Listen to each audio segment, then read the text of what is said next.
할렐루야! 살 수 있는 길 주님의 교회 김학준 목사입니다. 오늘 함께 은혜 받으실 하나님의 말씀은 폭풍우 속에서도 나는 하나님을 믿습니다 입니다. 사도행전 27장 13절에서 26절까지의 말씀입니다.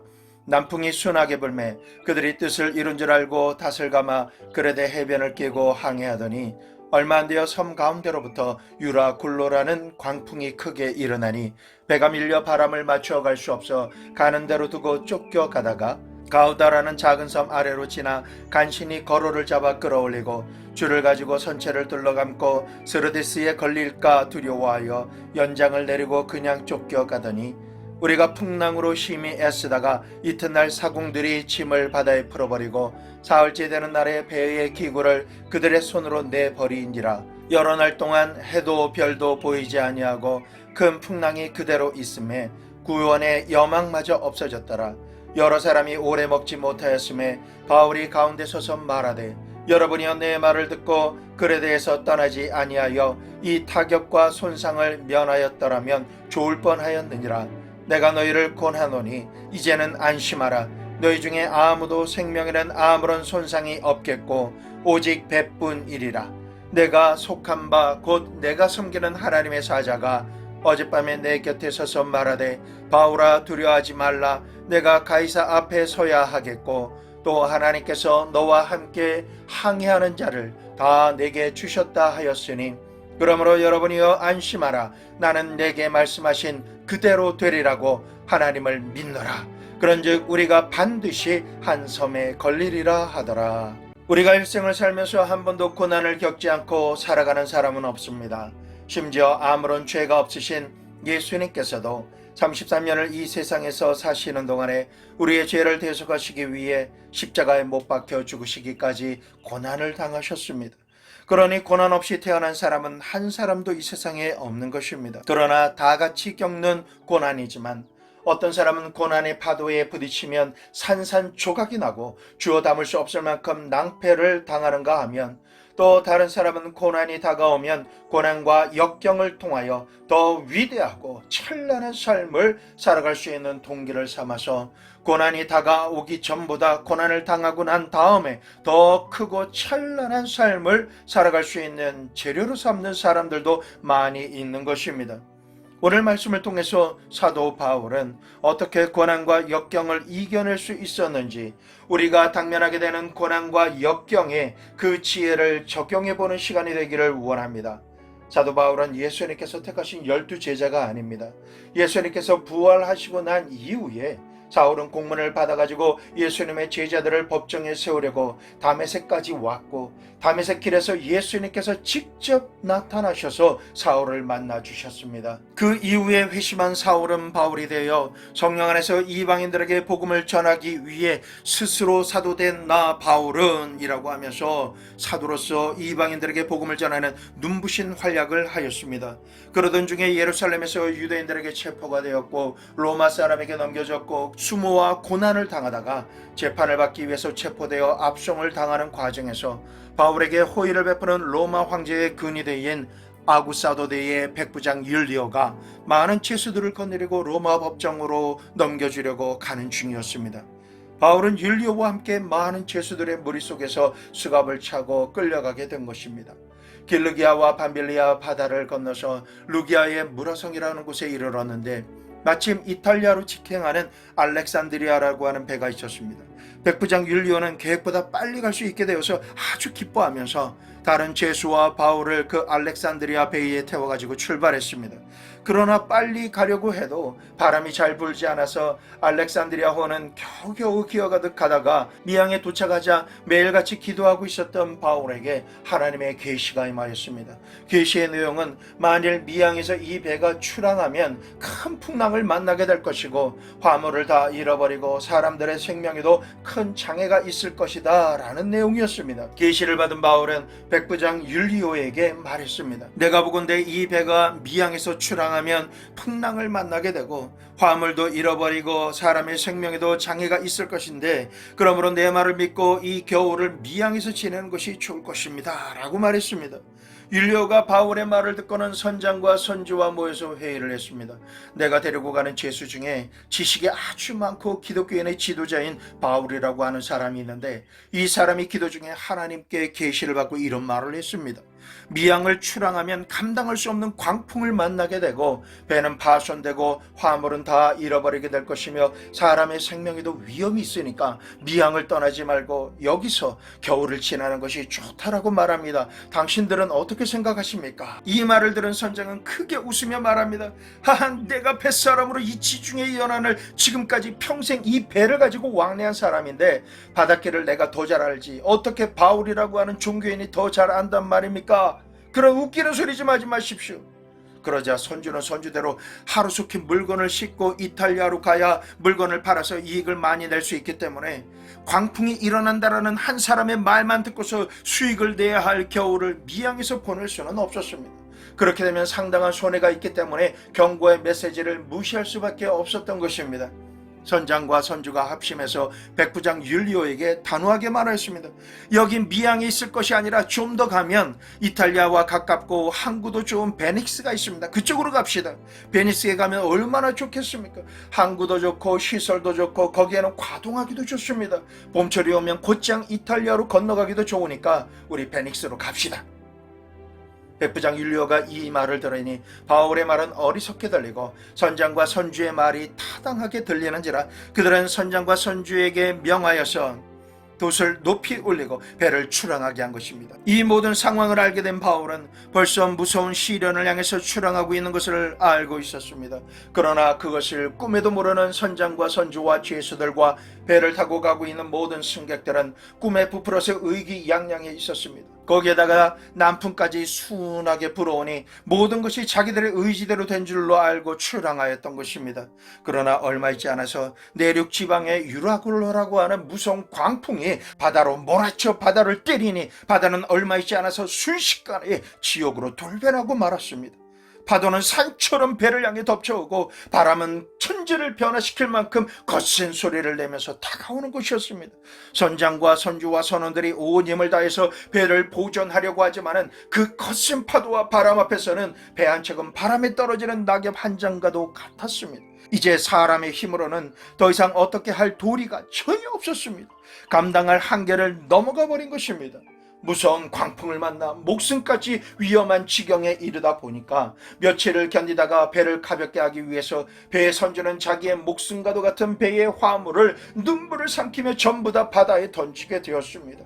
사흘째 계속해서 광풍이 불고 파고가 높은 파도가 치며 천지가 칠흑같이 어두워서 온 세상이 뒤집어진 것 같아지자 이제는 배의 기구조차도 무게가 나가는 것은 선장과 선원들이 자진해서 다 버리는 지경에 이르고 말았습니다. 이제 이 배는 사람들만 타고서 목적도 없이 방향도 모른 채 바람 부는 대로 파도가 밀치는 대로 밀려가고 하늘로 솟아올랐다가 끝을 알 수 없는 바닷속으로 깊이 빠져들어가는 그 일을 무한 반복할 뿐이었습니다. 배 안의 모든 사람들은 정신을 잃고 이리 뒹굴고 저리 뒹굴며 토하고 처참한 모습뿐입니다. 유로쿨라라고 하는 광풍을 만나서 지옥을 맛보고 있는 것입니다. 이쯤에서 우리가 알아야 합니다. 알렉산드리오는 왜 유라굴로 광풍을 만났어야만 했을까요? 그 이유는 이 선장의 교만과 선주의 탐욕 때문이었습니다. 만일 그들이 사도 바울의 말을 듣고 하나님의 말씀에 귀를 기울였다라면 광풍을 만나지 않고 안전하게 살 수 있었을 것입니다. 하지만 인간의 욕심은 하나님의 메시지를 듣지 않았고 그들의 지혜나 지식은 하나님 앞에서 굴복하지 않았고 교만하고 오만하게 굴었기 때문에 유라굴로의 광풍을 피할 수가 없었습니다. 하나님께서는 우리가 환난과 시험과 풍랑을 당해 처참하게 파괴되는 것을 원하지 않으시기 때문에 여러 가지 방법으로 경고해 주십니다. 그러나 인간의 교만과 탐욕은 스스로 유라굴로를 향해서 빠르게 빠져 들어가는 것을 잊지 말아야 합니다. 이제 알렉산드리아라고 하는 배가 처참한 모습이 된 것을 보고 하나님을 원망할 수도 없습니다. 이것은 오직 선장과 선주의 교만과 탐욕 때문입니다. 두 사람의 결정으로 인해서 한꺼번에 목숨이 위태로운 상황에 빠지게 된 것입니다. 그렇기 때문에 우리는 인간의 교만과 탐욕이 유라굴로라고 하는 광풍을 자초하게 한 것이라는 사실을 잊지 말아야 합니다. 오늘날 우리가 살고 있는 현실에서도 언제든 유라굴로 광풍이 휘몰아치는 것을 우리는 볼 수가 있습니다.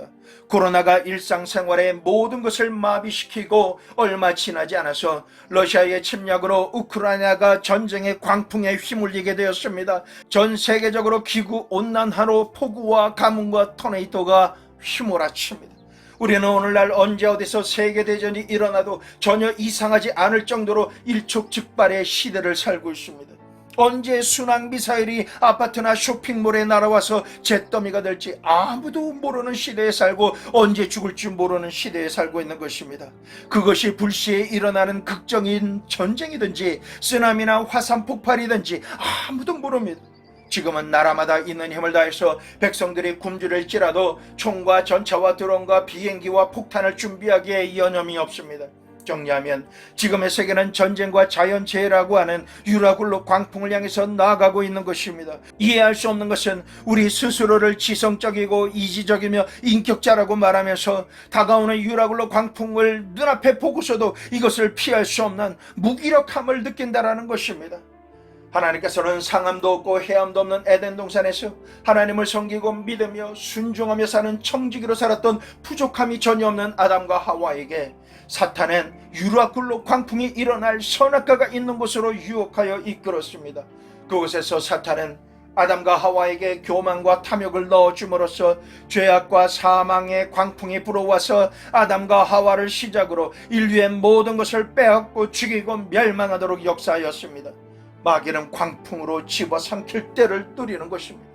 하나님께서는 동산 모든 실과를 따먹되 동산 중앙에 있는 선악을 알게 하는 실과는 먹지 말라. 이를 먹는 날에는 정령 죽으리라 말씀하셨습니다. 이 선악을 알게 하는 실과는 하나님의 주권을 상징하는 것입니다. 그리고 아담과 하와는 주권자도 주권적인 소유자도 아닙니다. 하나님의 종이요 청지기로서 하나님을 섬기고 하나님을 믿고 순종하며 하나님의 대리자로서 살아가도록 창조하셨기 때문에 이것 하나만은 분명히 지켜야 했습니다. 선악과의 영역입니다. 이것이 좋다 저것이 나쁘다 좋으니까 내가 선택하고 나쁜 것은 내가 버린다 이런 주권적인 행위 이것만은 하나님의 영역이었습니다. 마귀는 이것을 악용하기로 결정하였던 것입니다. 아담과 하와가 에덴 동산에 있을 때 마귀가 하와에게 말을 걸었습니다. 정말 하나님께서 동산의 모든 실과를 따먹지 말라라고 하시더냐? 이 말은 처음부터 부정적인 시각에서 하나님의 말씀을 생각하도록 불순종할 말을 마귀가 찔러넣은 것입니다. 하와가 대답하기를 아니다. 동산에 있는 모든 실과를 다 먹되 동산의 중앙에 있는 실과는 먹지도 말고 만지지도 말라. 죽을까 하노라. 부정적인 관점을 가지고 선악과를 바라보니까 하나님의 말씀을 그대로 신뢰하지 못하고 정확하게 인용하지도 못했던 것입니다. 교만과 탐욕이 하와의 눈과 생각에 침투한 것입니다. 그때가 마귀가 틈타는 순간입니다. 아니다. 너희가 먹는 날에는 너희 눈이 밝아져서 너희도 하나님처럼 될 것이다. 이 말은 하나님처럼 주권자가 될 수 있다는 교만을 사탄이 집어넣는 것입니다. 이 말을 들은 하와는 교만할 말을 붙잡게 됩니다. 그리고 생각합니다. 그리고 선악과를 다시금 보자. 먹음직하고 보암직하고 지혜를 얻을 수 있도록 할 만큼 탐스럽게 보였던 것입니다. 자기 인생의 주권자가 되려는 교만을 받아들이자 탐욕이 생긴 것입니다. 이때부터 사람의 마음속에는 교만이 뿌리를 내리기 시작했습니다. 하나님께 감사하지도 않고 자신의 삶과 형편을 감사하지 않습니다. 하나님께 기도하지 않습니다. 자기 분수를 넘어서도 마귀가 잘 풀리게 해주니까 원망과 불평으로 생각을 가득 채우고 자기 인생의 하나님이 되려고 합니다. 자기 인생의 주권자가 되려고 더욱 교만해지고 탐욕이 가득하게 되어서 유라굴로 광풍을 향해서 자기 인생의 배를 운항하며 돌진하기로 선택한 것입니다. 선악과를 자기도 먹고 아담에게도 주어서 광풍에 휩쓸리게 하고 파선한 조각배가 되어가는 길로 어리석은 모습을 가지고 사는 것을 마귀가 보면서 너무나 기뻐하며 춤을 춥니다. 그토록 탐이 나서 빼앗고 죽이려고 했던 아담과 하와의 모든 것이 그들의 생각에 교만과 탐욕을 집어넣었더니 자청해서 자기 입 안으로 들어오기로 선택한 것을 보니 왜 안 그러겠습니까? 그리고 실제로 아담과 하와는 유라굴로 광풍 속으로 미끄러져 들어갔고 자신의 힘으로는 그 어떤 것도 할 수 없는 존재가 되어서 마침내 파선하게 된 것입니다. 이 모든 것은 마귀가 준 교만과 탐욕의 생각이 광풍을 가져온 것입니다. 그 결과 하나님께 버림받고 죄악의 광풍 속에 겨우 살며 저주와 질병과 고난과 죽음의 사형 선고가 아담과 하와와 후손에게 내려지게 된 것입니다. 에덴에서 쫓겨난 이후부터 온 인류의 역사는 피로 물들어 있습니다. 만약에 아담과 하와가 하나님의 말씀을 듣고 하나님의 주권을 넘어가지 않고 말씀을 들은 그대로 살 길을 그 심령에 붙잡았다라면 사탄이 교만과 탐심을 주입하려고 할 때 단호하게 거절했을 것이고 주님께서 주시는 샬롬을 선택했을 것입니다. 그랬더라면 유라굴로의 광풍을 피할 수가 있었을 것입니다. 유혹은 이 세상 어디 가나 존재하고 있습니다. 우리가 원수가 주는 유혹을 선택하면 그 누구에게도 원망할 수가 없게 됩니다. 유라굴로를 만난다는 것은 외부에서 들어오는 유혹 때문에 그런 것이 아닙니다. 환경이 나빠서 그런 것도 아닙니다. 내 속에 교만과 탐욕이 들어오면 어느 곳에나 유라굴로 광풍은 휘몰아쳐 몰려오게 되는 것입니다. 사업가들이 사업을 잘해 나가다가 유혹과 탐욕이 들어오면 스스로 교만해져서 자기 분수를 넘어서 빚을 내서 투자합니다. 그리고는 망합니다.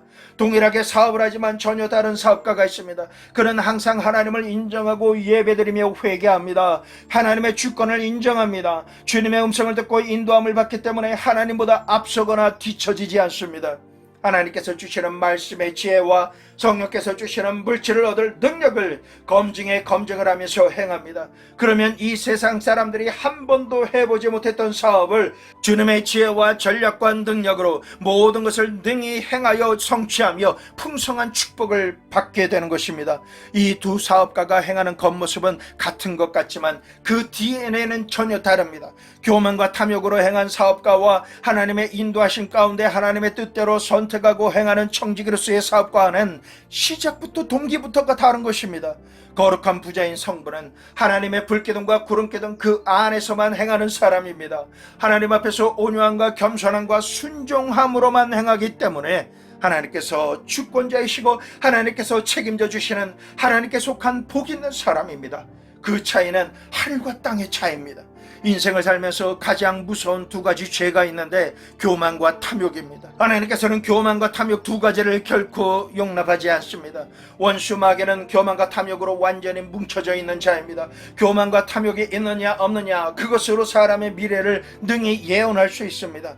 온유하고 겸손함이 마음속에 있으면 하나님의 축복과 은혜가 임하고 영혼이 잘되며 행하는 범사가 잘되고 영과 육신이 강건하게 됩니다. 생명을 얻되 풍성하게 얻게 되는 주인공이 되는 것입니다. 반면에 교만과 탐욕을 가짐으로 하나님께서 말씀하신 그대로를 믿지 않고 자신의 욕심을 따라서 말씀을 왜곡시키며 자기 뜻대로 행하면 자기가 선택한 것으로 인해서 조만간 어떤 대가를 지불해도 유라굴로 광풍을 피할 수가 없게 됩니다. 삶의 모든 것을 다 빼앗기고 박살나게 된다는 것입니다. 그러므로 내 속에 교만과 탐욕이 있느냐 이것을 세밀하게 따져보고 교만과 탐욕이 발견되면 즉시 하나님 앞에 엎드려 회개함으로 광풍이 다가오게 할 내 마음을 깨뜨리고 스스로 하나님의 말씀 앞에 복종시키게 되면 유라굴로 광풍을 피하고 평안히 살 수 있게 되는 것입니다. 이제부터 유라굴로 광풍을 극복한 바울에 대해서 말씀드리겠습니다. 모든 사람들이 교만과 탐욕을 선택해서 출항한 알렉산드리아 호에서 광풍을 만나 절망하고 있을 때 그 무서운 유라굴로 광풍 속에서도 바울만은 하나님을 경외하는 승리자로 존재하였습니다. 바울은 광풍을 만난 지 2주 후에 하나님의 놀라운 생명의 말씀을 받게 되고 사람들에게 선포합니다.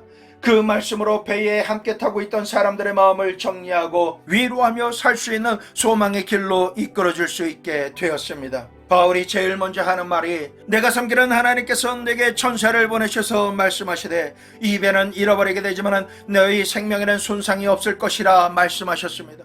광풍 속에서도 나는 하나님이 말씀하신 그대로 믿노라. 바울의 고백 속에는 유라굴로 광풍을 극복한 위대한 신앙 고백이 있었습니다. 첫째로 자신의 소속을 분명히 알았습니다. 바울은 자신이 누구에게 속한 자인지 분명하게 알고 있었습니다. 나는 하나님께 속한 자이다. 나는 하나님의 말씀이 이루어지는 것을 믿는 자이다. 나의 생명과 승리는 내가 속한 하나님께 있다 라고 확실하게 고백하고 있습니다. 아담과 하와가 하나님으로부터 쫓겨나고 버림받게 된 것은 자기가 어디에 속한 사람인지 자신의 소속을 잃어버린 것 때문입니다. 자기가 누구인지, 어디에서 와서 무엇 때문에 여기에 살고 있으며 어디로 가야 하는지 알지 못하기 때문에 자기가 소속된 것을 모르므로 그저 자기 중심적으로 살아서 자기의 지식과 지혜와 수단과 방법으로 자기 힘만 믿고 교만을 떠는 것입니다. 자신의 소속이 분명해지면 교만을 떨 필요가 없는 것입니다. 바울은 하늘과 땅과 세계와 그 가운데 모든 것을 지으신 하나님께 나는 속해 있다라고 선포합니다. 하나님의 아들 예수 그리스도께서 나를 살리기 위해서 십자가에 못 박히시고 몸짓고 피 흘리신 그 값으로 나를 사셨기 때문에 나는 하나님께서 생명을 값으로 지불하시고 사신 하나님께 속한 양자요 종이며 청지기로서 영원을 살아가는 자인 것입니다. 이러한 소속이 분명해지면 바울처럼 마음속에 교만이 들어올 수가 없는 것입니다. 이러한 아이덴티티, 자기 자존감이 분명한 사람은 하나님께서 일어나라 하시면 일어나고 앉으라 하시면 앉고 가라 하시면 가고 오라 하시면 오는 자가 되는 것입니다. 하나님의 지혜와 지식과 하나님께서 선하다 나쁘다라고 결정하시는 말씀만 하시면 말씀을 절대 신뢰하고 믿으며 행하는 하나님께 속한 사람입니다. 이처럼 우리의 소속이 분명하면 잘못된 길로 가다가도 곧바로 되돌아올 수 있습니다. 성령의 내비게이션이 지금 잘못된 길로 가고 있으니 즉시 수정해서 돌아가야 한다라고 우리의 양심에 말씀하시면 양심이 화인맞아서 굳어있지 않는 이상 우리의 삶의 목적지와 내가 들어야 할 음성이 성경 말씀에 근거해서 명확하게 하나님 중심으로 잡혀 있으면 우리가 방향을 잘못 잡아서 교만과 탐욕으로 갔다가도 즉시 회개하고 깨닫고 돌아올 수 있기 때문에 약간의 유라굴로 광풍을 당해도 안전한 소원의 항구로 되돌아올 수 있게 되는 것입니다. 그러므로 중요한 것은 내 소속이 어디 있는지 분명하게 아는 것입니다. 둘째는 나의 섬기는 하나님이라고 합니다. 내가 여호와 하나님을 섬기는가, 교만하고 탐욕에 찬 마귀와 스스로 자신을 하나님으로 섬기고 있는가, 이것을 분별해야 합니다. 탐심이 어디서 옵니까? 돈과 권력과 육체의 쾌락을 하나님으로 섬기니까 탐욕이 오는 것입니다. 자기가 무엇을 섬기느냐에 따라서 자기 하나님이 결정되는 것입니다. 육신의 정욕, 안목의 정욕, 이 세상 자랑에 속한 잘못된 것을 섬기면 탐욕이 생깁니다. 바울은 말하기를 나의 섬기는 하나님이라고 고백하는데 바울은 자신이 가는 길이 하나님을 섬기기 위한 길인 것을 알고 있었습니다. 그렇기 때문에 유라굴로와 같은 광풍이 휘몰아치는 상황이 와도 하나님 앞에서 요동치지 않습니다. 범사에 감사드리며 예배하며 찬양드리고 기도드릴 수 있습니다. 어떤 상황 속에서도 시간과 힘과 물질을 들여서 하나님을 섬길 수 있게 됩니다. 자신의 마음과 뜻과 정성과 생명을 바쳐서 하나님을 섬기는 자가 됩니다. 이렇게 나의 하나님을 섬기는 올바른 마음을 가진 사람이 바울이었습니다. 이런 마음을 가진 바울은 유라굴로 광풍에 소속되어 있지 않습니다.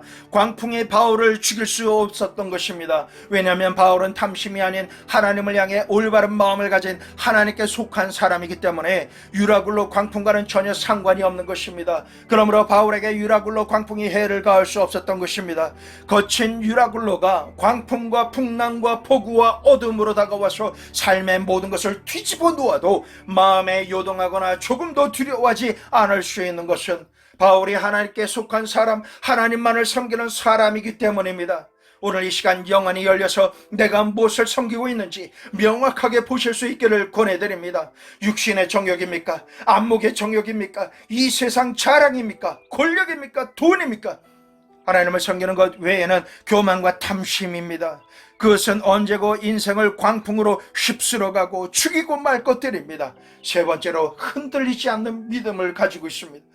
하나님과 하나님 말씀에 대한 흔들리지 않는 믿음은 흔들리지 않는 평강을 줍니다. 바울은 하나님의 말씀에 대한 흔들리지 않는 믿음을 가진 하나님의 사람입니다. 인간의 지식과 과학과 체험이 아니라 배의 주인인 선주나 배를 운항하는 선장의 말이 아닙니다. 바울의 지식은 하나님으로부터 받은 계시의 말씀입니다. 우리도 세상 지식이 아니라 하나님의 말씀, 성경 말씀을 믿음으로 흔들리지 않는 믿음을 가져야 합니다. 성경 말씀은 하나님께서 계시하신 하나님의 지식과 지혜와 분별력과 판단력인 것입니다. 진리는 변하지 않습니다. 세월이 가고 또 흘러가도 하나님의 말씀은 결코 변하지 않습니다. 하늘이 무너지고 땅이 꺼져도 하나님의 말씀은 진리이기 때문에 1.1에게라도 변할 수가 없는 것입니다. 바울은 이와 같이 변함없는 하나님의 말씀 위에 견고하게 서 있었습니다. 하나님의 말씀 위에 섰다라는 것은 하나님의 지식과 지혜와 판단력에 서 있다는 것이기 때문에 그대로 따르기만 하면 망할 수 없고 패할 수가 없는 것입니다.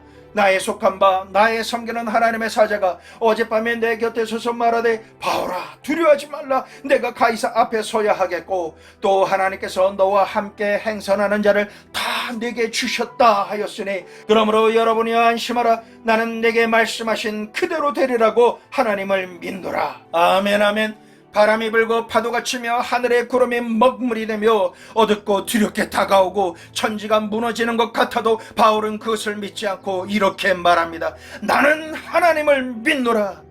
이와 같이 바울은 유라굴로 광풍에 속하지 않았습니다. 그는 교만하지 않았고 탐심이 없었습니다. 오직 하나님의 말씀에 서서 유라굴로 광풍을 능히 극복하고 그와 함께 배에 탄 사람들도 다 구출하여 안전한 섬에 도착하게 하였습니다. 로마까지 그들을 안전하게 이끌어가는 영적으로나 마음적으로 그들이 의지할 지도자가 된 것입니다.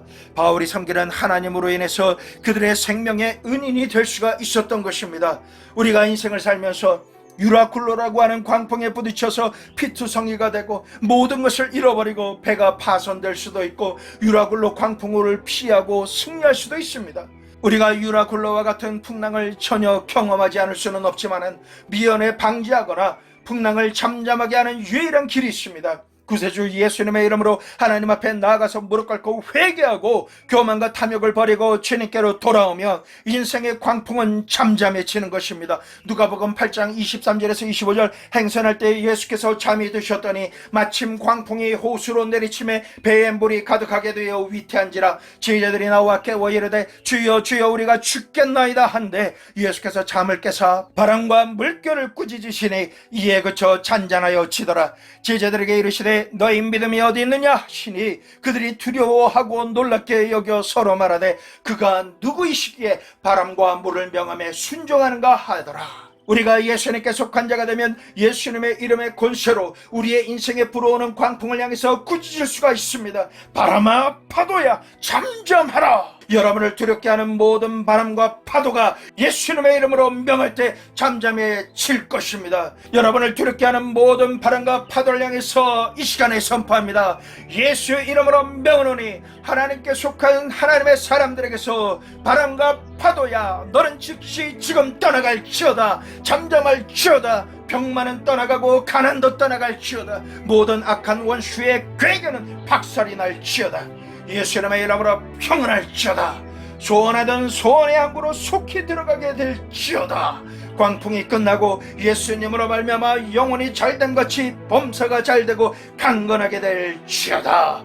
우리 주 예수 그리스도의 이름으로 여러분을 축복하며 기도드립니다.